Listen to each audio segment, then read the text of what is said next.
right, we got about 10 minutes left here. Uh, so, what would you say to someone like Claire who did get up, take the simple action going home and apologizing, but got the door slammed in her face? What would you say, John? What'd you say? Big Book says I ain't supposed to expect what's going to happen if I make amends. I'm just supposed to make the amends. Right? That's it. Plus, she got what she deserved. Oh, there it is. But wait a minute. Haven't you made mistakes?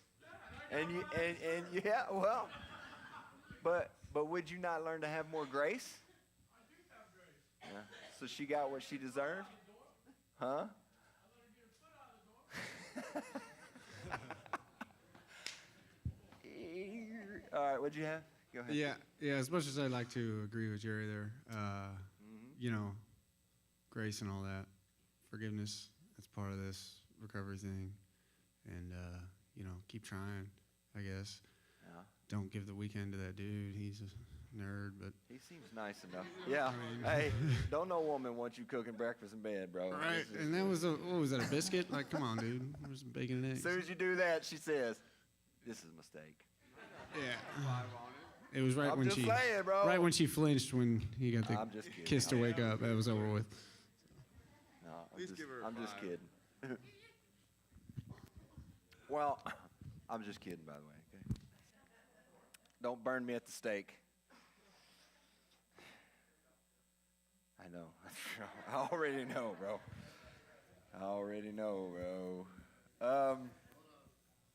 Did somebody else have a comment? Yeah, I got one. Okay. So I've been her, you know what I mean? Yeah. And I think a lot of people in this room have. I destroyed my family. I left my wife. I pushed her away. I left my kids without a father.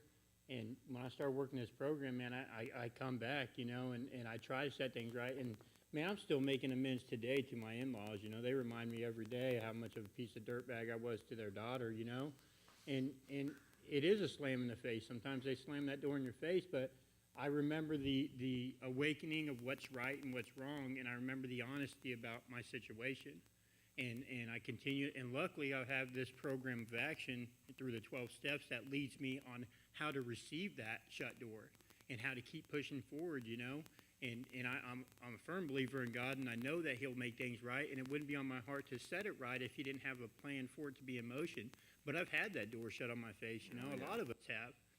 We go to set things right, and we act like it's owed or deserved to us, like, oh, I'm sorry, and we deserve to receive it well. Man, I deserve to receive a slam in my face sometimes, Yeah.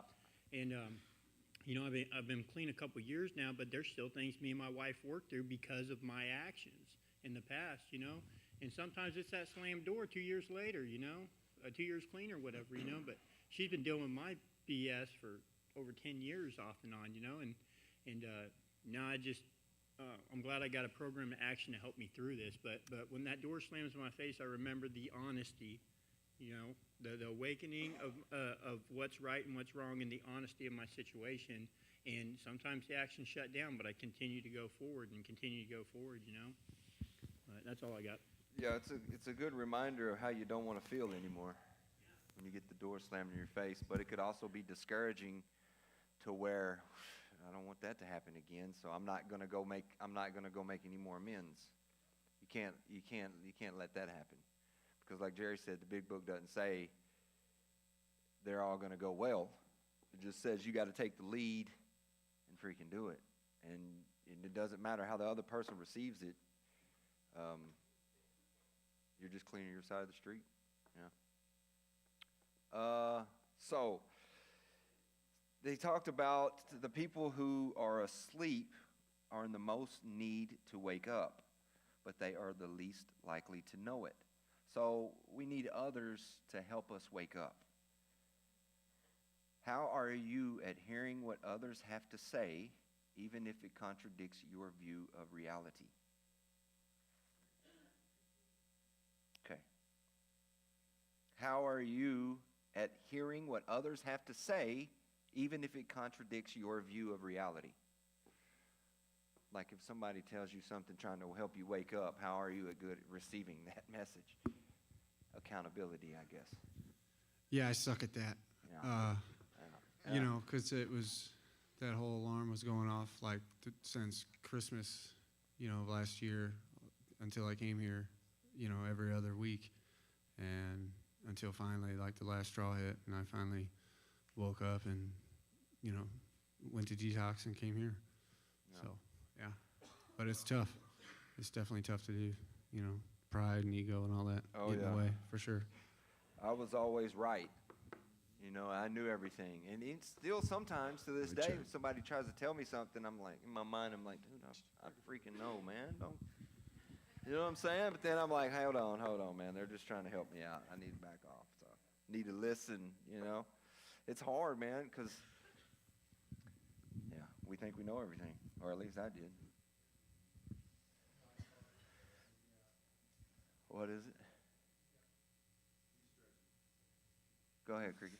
Well, mine would have to be, about a year ago, I got kind of restless, irritable, and discontent and wanted to leave the program, knowing that being restless, irritable, and discontent, and leaving in anger and remorse and just leaving on bad terms, and realizing that, you know, if I would have left then, I could have ended right back over here and already started over what I had already accomplished, and just kind of like reflecting back on that, it's like if I would have left, it would have been like, aha, Cricket, look where you ended up. And then actually not leaving on those terms, and then, you know, doing what I had to do to keep pushing forward and, you know, rejoining the second mile, kind of reconnecting with my higher power, you know, a little bit. I mean, I'm not saying I wasn't like connected, but I wasn't listening to my higher power. Like, I was being selfish and self-centered, and I wanted to leave, and it was just kind of like the people that pushed me back in, Jen and Savella, just kind of, you know, said, do you really want to just kind of, that was like my aha moment, like, just, really, do you want to leave? And it's kind of, you know, and now look at what I have accomplished, and just staying that other year, another 2 years, and just, or whatever it was, you know, and look at what I have now. And I'm not, like, end up back here and have to do it over again. But I continued on a straightforward path, and God's given me what I needed. So, job, when I go back home, I mean, I've got everything just kind of, and if I would have left and done that, I may have not had that. Yeah. So, Very good. Thanks for sharing. Somebody else? Howard? Yeah. There you go.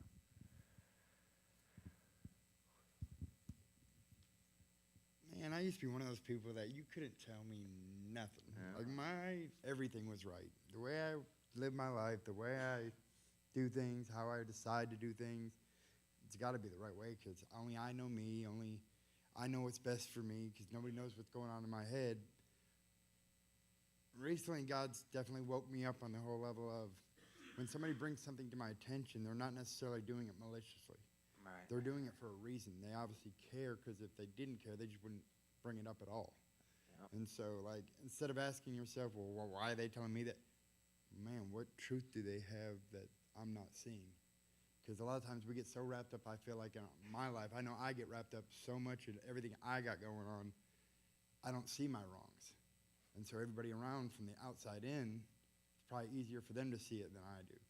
Because I obviously have a bias of my own opinion of my own life, Yeah. you know, so it's Yeah. easier for probably them to see my faults than it is to see my own.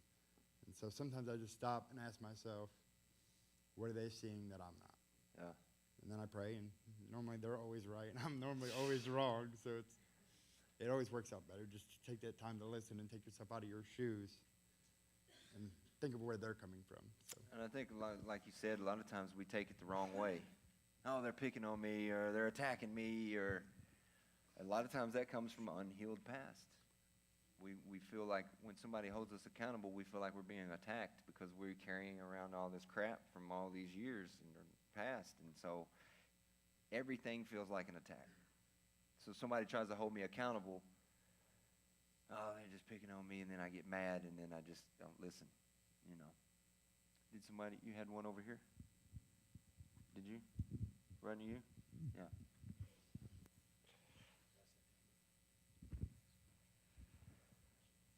Yeah, I think my biggest thing is just getting to that door because, man, whenever I'm out there running, and I go until all ties are cut. You know what I mean? Like, and if somebody tries to talk to me about it, on to the next place. You know? Yeah. So I'm just trying to be able to, just interact more, and whenever I know the problem, just go face or head first. And that's all I got. Appreciate it, man. Well, one of the main. Did you have something? Oh. I thought you was bringing the mic up. I thought, oh, Johnny's going to drop some wisdom on us.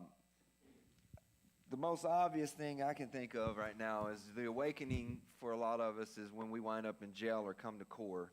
And then we're honest with ourselves. If we have the capacity to be honest with ourselves, that we are powerless over drugs and alcohol and that our lives are unmanageable. And then we make a decision to turn our will and our lives over to care of God as we understand Him. But if we don't back any of that by action, it's all worthless. Right? And then I can't tell you how many times I've seen people do a good fourth and fifth step. They put forth some action, but then they stop. And then they get back out, they go back out and get high, because it's not a 5-step program, it's a 12-step program. So that means I got to now make my list of amends. I got to go out and take action to make those amends. I take the lead on that. The big book is very clear that I take the lead on making these amends, these wrongs right. I don't wait. Now, I understand there's some of them, there's probably some cases where you need to wait, probably the ones that are your loved ones. Maybe move those down the road a little bit, but still you need to start taking action. And then my step 10 and my 11 tells me that I got to watch for my stuff all day. And then review my day at the end of the day and say, okay, was I self-pity? Where was I self-seeking? Where was I dishonest? Do I own amends? If I own amends, then tomorrow I got to take more action and go right that wrong. This program is full of action. If you're not willing to do the action, then you are not reprogramming yourself. These are why these are called programs, because we need to be freaking reprogrammed. My life has been full of my selfish and my bad behaviors and my bad attitude and all about me and manipulation. That stuff don't go away overnight, so I need a process on how to reprogram my thinking and how to tap into something bigger than myself. Because I was raised in church. So when people start telling me God's all you need, what's that look like? Go to church? I've been high in the church, so I've literally smoked aluminum foil in the church bathroom. So going to church ain't the answer. What does that mean? Well, it's a process of trying to create a relationship with God. We have to listen to others. We have to take accountability. We have to realize that we're not always right, which is hard for a lot of us. That I don't have all the answers. Find somebody who is rooted in this program of action. Grab a hold of the freaking cape, man, and hang on and learn. Anyways, that's all I got, man. Love y'all. Somebody want to pray us out? Here, you did it last week, David. We'll let Josh do it. Johnny, we need the microphone over there, please, bud. Well, I'm going to have to find me a new microphone, God. We don't want him saying it with his chest. Dear Lord Father, thank you for the day, Lord. Just thank you for the life you've given each and every one of us, that we can go out into the world and be a vessel for you, Lord. Lord, just be with us as we go out through our week and continue to shine through us, Lord. Just be with the suffering act that still need you. Put your hand on them, that you show them there is a way. In your Son's name I pray. Amen.